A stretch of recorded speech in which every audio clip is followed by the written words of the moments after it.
میرے عزیز ہموطنوں، یوم آزادی مبارک ہو۔ سارے جہاں سے اچھا ہندوستان ہمارا، ہم بلبلے ہیں اس کی، یہ گلستان ہمارا۔ آج ہمارے ملک کی 80ویں یوم آزادی منائی جا رہی ہے۔ ہم اس موقع پہ ان تمام بہادروں کو خراج عقیدت، شردھانجلی ادا کرتے ہیں، جنہوں نے اس ملک کی آزادی کے لیے جدوجہد کی، لڑا اور اپنی جان کی قربانیاں دی۔ آج کا دن خوشی کا ہے،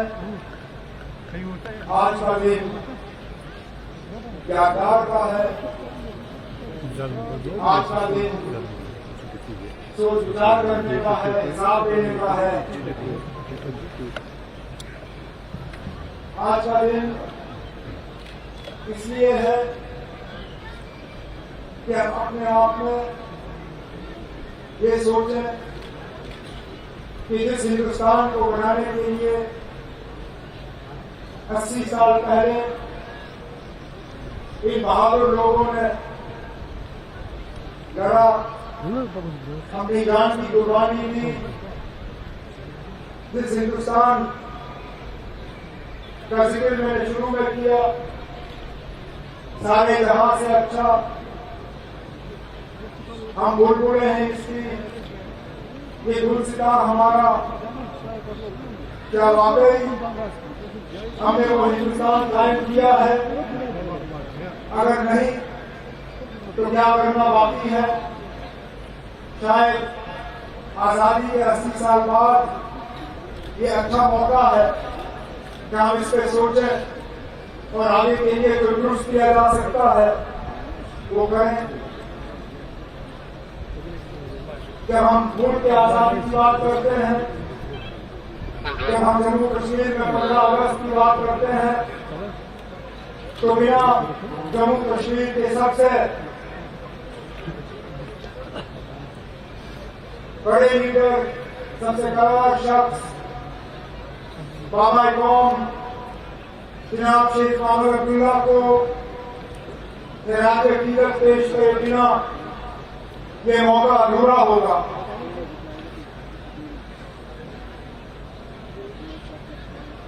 ہندوستان کی فوج یہاں پہنچنے سے پہلے جموں کشمیر کے لوگ تھے جنہوں نے قبائلیوں کا مقابلہ کیا، جنہوں نے پار سے بھیجے ہوئے گھسپیٹوں کا مقابلہ کیا، جنہوں نے پار سے بھیجے ہوئے فوجیوں کا مقابلہ کیا۔ حملہ آور خبردار، ہم کشمیری ہیں تیار۔ ہر شہر میں، ہر گاؤں میں، ہر گلی میں، ہر گھر میں یہ نعرہ گونجتا رہا۔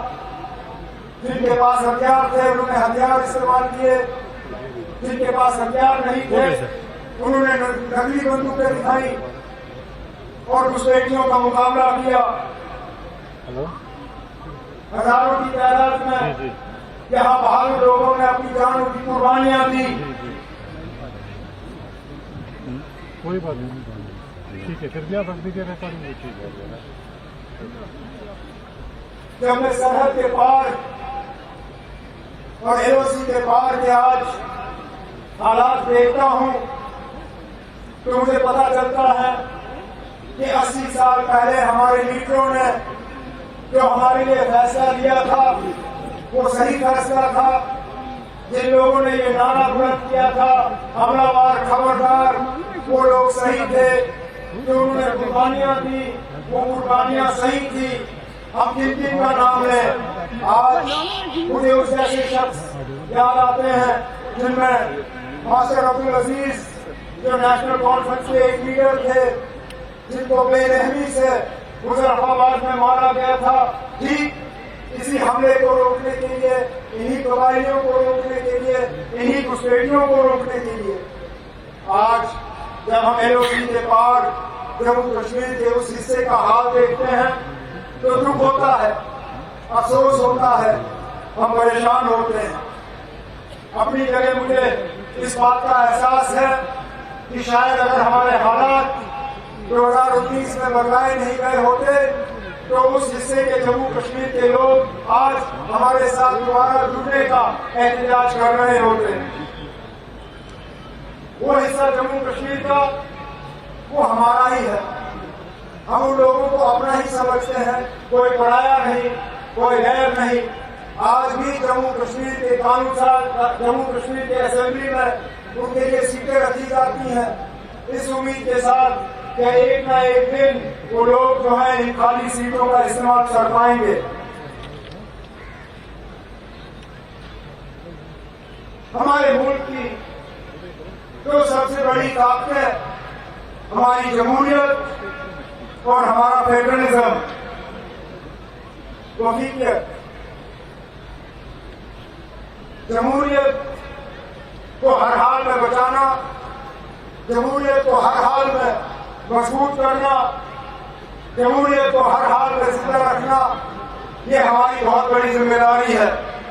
لیکن اس کے ساتھ ساتھ اس ملک کے فیڈرلزم کو بچانا، مضبوط کرنا، اس ذمہ داری سے بھی ہم پیچھے ہٹ نہیں سکتے۔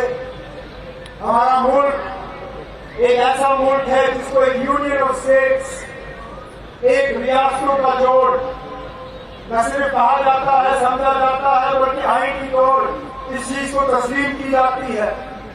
تو آج کے موقع پہ جب ہم فیڈرلزم کی بات کرتے ہیں، اس فیڈرلزم کو مضبوط کرنا ہم جموں کشمیر سے شروع کریں، ہم سے جو چھینا گیا ہمیں وہ واپس لوٹا دیا جائے، تاکہ واقعی یہ فیڈرلزم، یہ پہچان، یہ صرف لفظوں میں نہ رہے، اس کو عملی جامہ پہنایا جائے۔ لیکن فیڈرلزم کو مضبوط کرنا صرف ایک ریاست، ایک یوٹی کو ریاست بنانا نہیں، بلکہ ریاستوں کو مضبوط بنانا، اس ملک کی تمام ریاستوں کو مضبوط بنانا ہی فیڈرلزم کو دوبارہ جنم دینا اور فیڈرلزم کو ٹھیک رکھنا ہے۔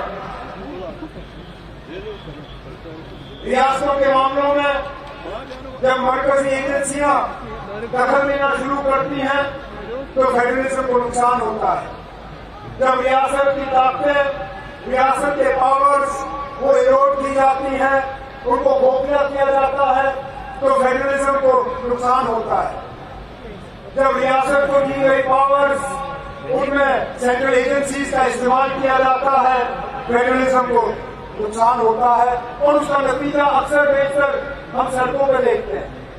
پچھلے دنوں جو اس ملک کے نوجوانوں کی طرف سے احتجاج ہوا، جو پروٹیسٹ ہوا، جو دلی کی سڑکوں پہ ہم نے دیکھا، جو جنتر منتر میں دیکھا، وہ اسی بات کا نتیجہ تھا۔ ہمارے فیڈرل اسٹرکچر کے تحت ایجوکیشن اور ہیلتھ دونوں چیزیں جو ہے وہ ریاست کی ذمہ داری تھی، یہ ریاست کی ذمہ داری ہے بھی، لیکن امتحان کا سلسلہ بدلا گیا۔ نیٹ اور NET جو ہے، یہ JEE، یہ امتحان جو ہے یہ بنائے گئے، اور ریاستوں کو جو حق تھا میڈیکل کالجز اور انجینئرنگ کالجز میں ایڈمیشن دینے کا، وہ حق ان سے لیا گیا۔ نتیجہ یہ دلی میں اسی سلسلے کے خلاف احتجاج اور آندولن۔ نیشنل انسٹیٹیوشنز کے لیے نیشنل امتحان بالکل جائز، چاہے وہ IIT ہو، چاہے IIM ہو، چاہے NIFT ہو، چاہے کوئی اور نیشنل انسٹیٹیوشن ہو، نیشنل انسٹیٹیوشن کے لیے نیشنل امتحان بالکل صحیح۔ لیکن جو ریاست کی انسٹیٹیوشنز ہیں، جو ریاست کے اپنے تعلیمی ادارے ہیں، ان کو اپنا حق رہنا چاہیے وہاں پہ امتحان اور ایڈمیشن دلوانے کا۔ جموں کشمیر میں بھی کچھ سال پہلے اسی طرح ہمارے بچوں کو مجبوراً سڑکوں پہ آنا پڑا، کیونکہ ہمارے ریکروٹمنٹ کے سلسلے میں کچھ گھبراہ ہوا تھا۔